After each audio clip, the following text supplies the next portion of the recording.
आघात प्रेमाचा. लेखिका प्रिया उंबरकर. वाचक स्वर सिद्धी गायकर.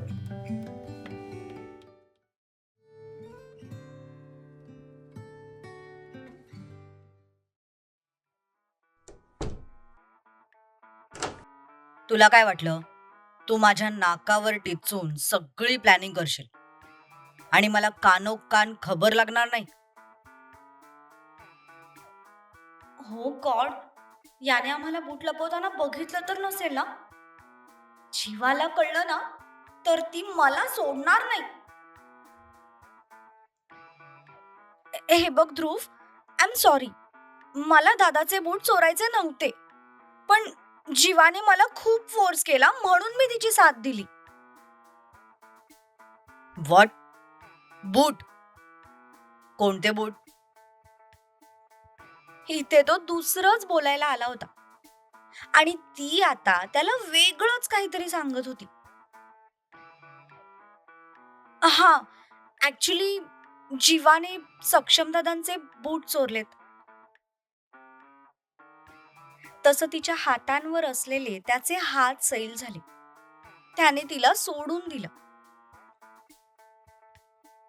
मेंटल हॉस्पिटल मधून सुटून आलात का तुम्ही दोघी? तुम्ही दोघीही मुलाकडून आहात हे विसरलात की काय? मूर्खासारखं तुम्ही भाईचेच बूट चोरलेत.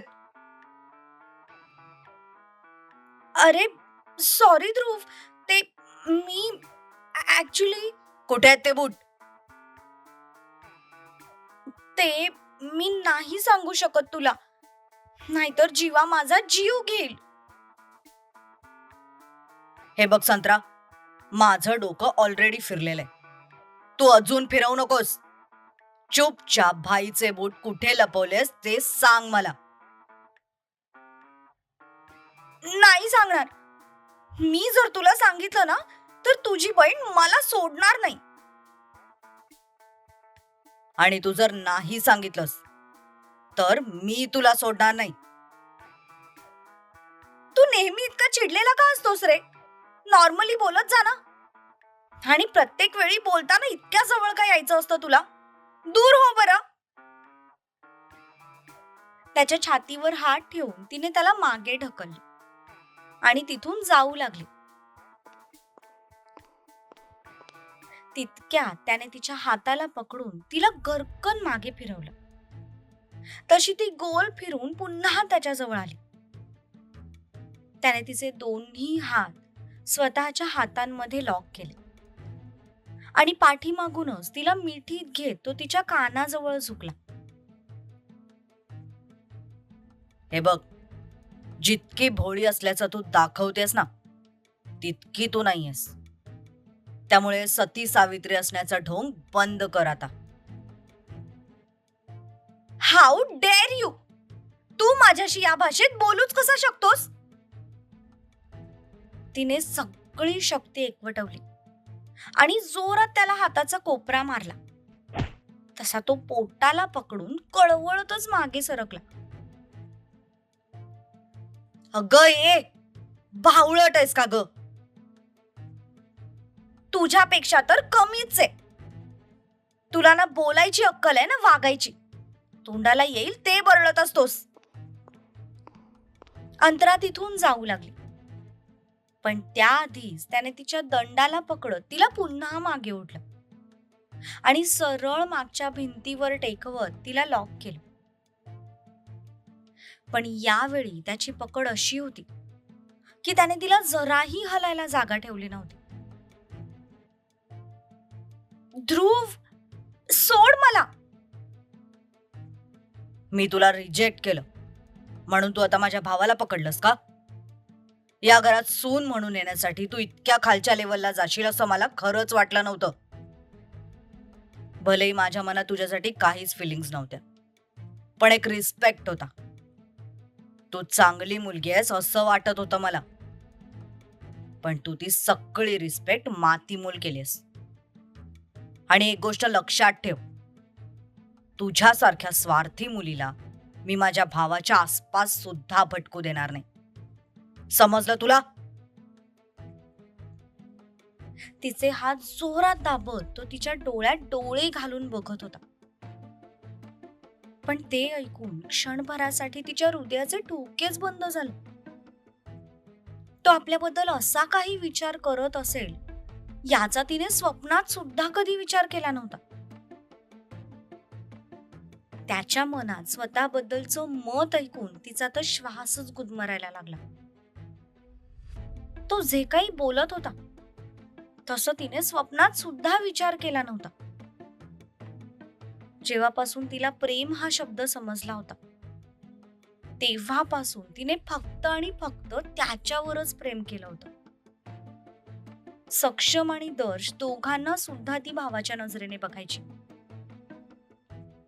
त्यामुळे आज त्याने तिच्या चारित्र्यावर उडवलेला डाग ऐकून तिला स्वतःचाच राग येऊ लागला की आपण किती चुकीच्या माणसावर प्रेम केलं. ध्रुव, हात सोड माझा. नाही सोडणार. आधी तू माझ्या प्रश्नांची उत्तरं दे. का करतेस तू हे सगळं? मी तुला रिजेक्ट केलं, याचा बदला आता दर्शचा वापर करून घेणार का तू? ध्रुव, मी तुला शिस्तीत सांगते, माझे हात सोड, नाहीतर काय? हा, काय करशील? हे घे, सोडले तुझे हात. दाखव आता तू काय करू शकतेस ते. जितकी रागात ती दिसत होती तितकाच तो सुद्धा रागात होता. त्याने हात सोडलेले बघून तिने हातांच्या मुठी गच्च आवळल्या. एक पाऊल पुढे येत कसलाही विचार न करता एक जोरदार त्याच्या कानामागे ठेवून दिली. तसा तो शॉक झाला. गालावर हात ठेवून त्याने तिच्याकडे पाहिलं तर ती अक्षरशः रागाने धुसफुसत होती. तिचे डोळे लाल भडक झाले होते. श्वास इतके वाढले होते की तिचा ऊर वेगाने वर खाली होत होता. How dare you! How dare you! तुझी हिम्मत कशी झाली माझ्याबद्दल हे सगळं बोलायची? काय म्हणालास तू? मी या घरची सून होण्यासाठी तुमच्या दोघांचा वापर करते? काय वापर केला मी? सांग ना, बोल. असं काय केलं मी? हो, होतं माझं तुझ्यावर प्रेम आणि तुझ्याशी लग्न करून या घरात सून म्हणून यायची स्वप्न पाहिली होती मी. पण तुझ्या प्रेमात इतकी वेडी झाले होते की स्वतःचं खरं अस्तित्वच विसरून गेले होते. तुला काय आवडतं? या घरातल्या माणसांना काय आवडतं? इथल्या सुना कशा राहतात? ते सगळं ऑब्झर्व करायचे फक्त तुझ्या आयुष्यात येण्यासाठी. पण तू जेव्हा मला बोललास ना की तुझ्या मनात माझ्यासाठी काहीच फिलिंग्स नाहीयेत, त्या क्षणापासून मी माझी सगळी स्वप्न चुलीत फेकून दिली. कारण प्रेम जबरदस्ती मिळत नाही हे माहिती आहे मला. आणि मला जर एवढीच हाव असती ना तर या घरात सून म्हणून यायचं असेल तर मी आत्याचा वापर करून आरामात या घरात शिरू शकत होते. तुला तर माहितीच आहे ना माझा आत्याचा माझ्यावर किती जीव आहे ते. मी जर हट्टाला पेटले असते ना तर तुम्हा सगळ्यांना माझ्या समोर झुकावंच लागलं असतं. भलेही तू ते लग्न तुझ्या मनाविरुद्ध केलं असतंस, पण तुला ते करावं लागलं असतं. आणि यासाठी मी तुला आरामात भाग पाडू शकत होते. पण मला तसलं काहीही करायचं नव्हतं. आणि आता तर अजिबातच नाही. माझं तुझ्यावर प्रेम होतं कारण मला असं वाटायचं की भले तू तोंडाने फटकळेस पण मनाने चांगला आहेस. तू दुसऱ्याबद्दल कधीच काहीच वाईट विचार करत नाहीस. पण आज तू माझ्याबद्दल जे तुझ्या तोंडाचं गटार खोलून दाखवलंस ना त्यानंतर माझ्या मनात तुझ्यासाठी ज्या थोड्याफार फिलिंग्स शिल्लक होत्या त्या सुद्धा संपुष्टात आल्यात. Now I just hate you mister Dhruvish Patil. आणि माझं नाव दर्श सोबत जोडायचा विचार सुद्धा मनात आणायचा नाही. तू विसरला असशील की हे लग्न घर आहे. तुझी बहीण माझ्याकडे आली होती आणि तिने मला तुझ्यासोबत डान्स कर अशी विनंती केली होती, पण मी ती धुडकावली. पण दर्शचा स्वभाव माहीत असल्यामुळे तुझ्याऐवजी मी त्याच्यासोबत डान्स करायचं ठरवलं. आणि तो फक्त एक डान्स होता. त्याचं कनेक्शन तू असं कुठल्या कुठे जोडलंस? आणि एक गोष्ट विसरतोयस तू. जेव्हापासून मी या घरात पाय ठेवलाय ना, तेव्हापासून मी एकदाही स्वतःहून तुझ्या जवळ आलेली नाहीये. प्रत्येक वेळी तू माझ्या जवळ आलायस. अरे मला तर तुझ्याशी बोलायचं सुद्धा नव्हतं, पण तू बघावं तेव्हा माझ्या समोर येऊन मला त्रास देतोयस.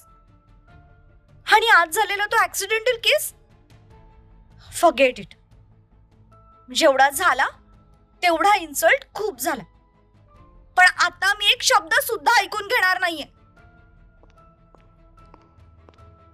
अंतराने डोळ्यातलं पाणी पुसलं आणि ताड ताड चालत तिने तिथलं कपाट उघडलं. त्यात ठेवलेले सक्षमचे बूट बाहेर काढले. हे तुझ्या भावाचे बूट, नाहीतर परत म्हणशील की पैशांसाठी आता ही चोऱ्या माऱ्या करायला लागले म्हणून. अंतराने रागातच ते बूट तिथल्या बेडवर फेकले. बूट तिथे टाकून ती पुन्हा चालत त्याच्या समोर येऊन उभी राहिली. तू मला रिजेक्ट केलं होतंस ना, पण आज मी तुला आणि तुझ्या या ऐश्वर्याला रिजेक्ट करते. आजपासून तू जर माझ्या आजूबाजूला दिसलास ना, तर माझ्या इतकं वाईट कोणीही नसेल. सांगून ठेवते तुला. Stay away from me.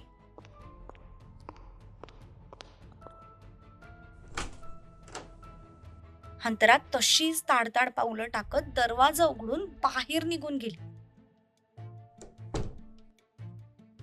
ध्रुव तर तिचा हा अवतार बघून शॉकच झाला होता. तिचं हे रूप त्याने यापूर्वी कधीच बघितलं नव्हतं.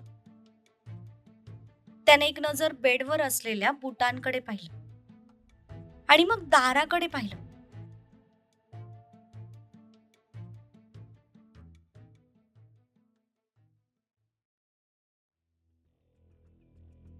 त्याच वेळी इकडे पोलीस स्टेशनमध्ये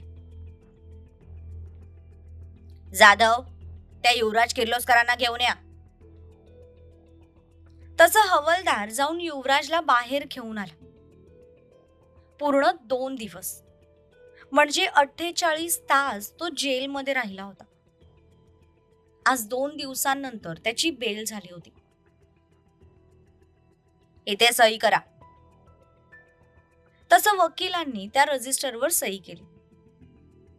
सही झाल्यानंतर युवराजचे वकील त्याच्याकडे पाहून त्याच्याशी बोलत होते, पण युवराजने त्या वकिलांकडे साधं पाहिलं सुद्धा नाही. तो तसाच चालत बाहेर निघाला. बाहेर येत तो गाडीत बसला.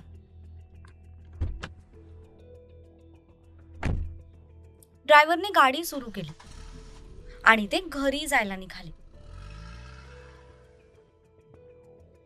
पूर्ण रस्त्यात तो अगदी पुतळ्यासारखा शांत बसून होता. ना काही बोलत होता, ना काही हालचाल करत होता. अर्ध्या तासात गाडी घराजवळ येऊन थांबली. तसा युवराजही खाली उतरला.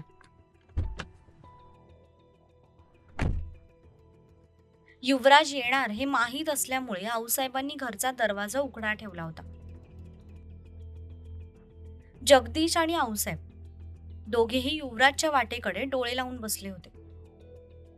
हे 2 दिवस त्यांच्यासाठी खूप त्रासदायक ठरले होते. युवराजला जेलमधून बाहेर काढण्यासाठी त्यांनी खूप प्रयत्न केले होते. शेवटी त्यांच्याच एका बिझनेस पार्टनरने त्यांची मदत केली आणि युवराजला जामीन मिळवून दिला. युवराज घरात शिरला तशा आऊसाहेब पुढे आले. आऊसाहेब, मी खूप थकलोय. तुमच्याशी नंतर बोलतो.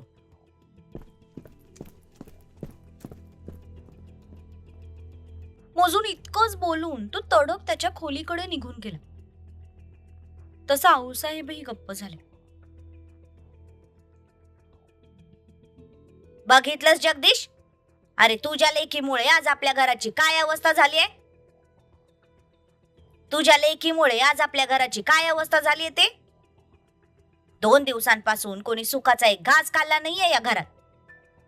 आणि युवराजची अवस्था बघतोयस ना तू? आजपर्यंत मी त्याला कधीच एवढं शांत बघितलं नव्हतं. आपल्या तोंडाला काळं फासून त्या पाटलाच्या पोराबरोबर निघून गेली ती. देव करो आणि तिचं वाटोळं हो. पण हातांची बोटं हलवण्या व्यतिरिक्त जगदीश इतर काहीही करू शकत नव्हते.